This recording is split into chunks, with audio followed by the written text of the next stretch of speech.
বর্ষার ইলিশের অপেক্ষায় রয়েছেন ইলিশ ভক্তরা। বর্ষার ইলিশ না আসায় এখন স্টোরেজের ইলিশ বাজারে বিক্রি হচ্ছে, যার দাম আকাশ ছোঁয়া। বাজারে বাংলাদেশের এক একটি ইলিশ মাছ বিক্রি হচ্ছে 2200 টাকা থেকে 2500 টাকা কেজি দরে। বিক্রেতাদের দাবি, 2-3 দিনের মধ্যেই বর্ষায় কাঁচা ইলিশ বাজারে আসবে, আর তখন হয়তো কিছুটা কম দামেই ইলিশ কিনতে পারবেন ক্রেতারা। আবার কাঁচা ইলিশ বাজারে না থাকার জন্য স্টোরেজের ইলিশকেই অনেকে কাঁচা ইলিশ বলে বিক্রি করছেন, এমন অভিযোগ উঠে আসছে। তবে বাজারে কবে কাঁচা ইলিশ আসবে, আপাতত সেই দিকেই চেয়ে রয়েছেন ইলিশ প্রেমী মানুষেরা। কাঁচা ইলিশ কোথাকার? এটা বাংলার ইলিশ। বাংলা বিক্রি করে কত করে? হ্যাঁ, কত করে বিক্রি করছে? বিক্রি হলো 2100-2500। দাম মানে বিক্রিটা কেমন?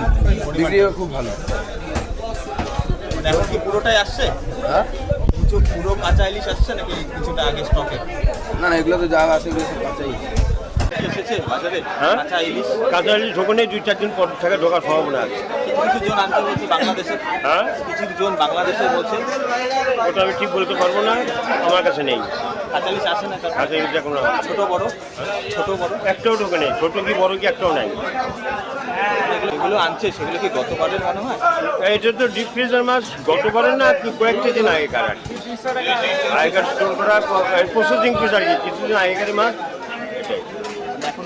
কাঁচা ইলিশ 2-4 দিনের ভিতরে ঢুকে যাবে। জমা ষষ্ঠীতে কাঁচা ইলিশ ছিল না তখন। 2-4 দিন পর ঢুকবে। হ্যাঁ, 2-4 দিন পর ঢুকে যাবে।